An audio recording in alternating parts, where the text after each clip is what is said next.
Ay, hello sa mga mommies diyan. So, eto nga po 'no, bigyan ko lang kayo ng ilang tips at saka mas mabilis na tips. Chars. Eto yung una kong inumpisahan na business talaga na siyempre kung hindi ka tawag nito, kung wala kang time talaga sa business mo na yung yung kasi gawa nga ng may mga gawaing bahay and then may baby. So, ganito yung gawin mo. Pag sa bahay ka lang, ganyan, gumawa lang po kayo ng flowers and then bouquet. Madali lang po talaga yan siyang mapag-aralan. Basta panoorin nyo lang po yung mga tutorial na mga ginagawa ko para po din matuto po kayo.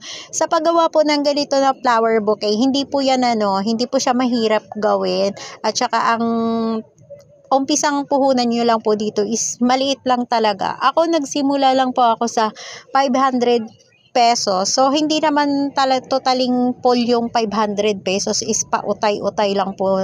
Pautay-utay lang po na binibili ko yon. In-order ko po yon sa Orange app. Ayun. So, ang gagawin nyo nga lang po, so, ang una nyong orderin kagaya ng yung ribbon, yan yung una po. Tsaka kung meron kayong dyan, mga glue gun, ayan, glue stick, gunting, ayan. Yun po yung mga pangangailangang pangunahing gamit para dyan sa mga sa paggawa ng flowers, ayan. So unahin nyo po muna pag-practicean yung flowers bago po kayo mag-bouquet-bouquet.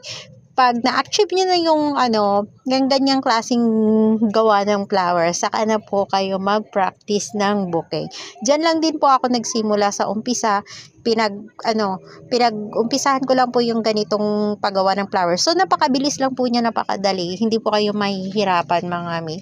So, ganito na nga lang yung gawin nyo, mga mi. Kapag wala kayong time sa lalo na kapag hindi kayo makapagtrabaho at gusto nyo ng extra income habang nasa bahay po kayo, habang nagbabantay kayo ng anak nyo. So, ganitong gawin nyo. Naku, malaking tulong yan para sa mga husband ninyo na nagtratrabaho. Kasi, kumikita ka sa loob ng bahay, lalo na kung magaling ka sa marketing. So, i-market nyo po yung mga flowers na ganito, yung mga bouquet na ganito.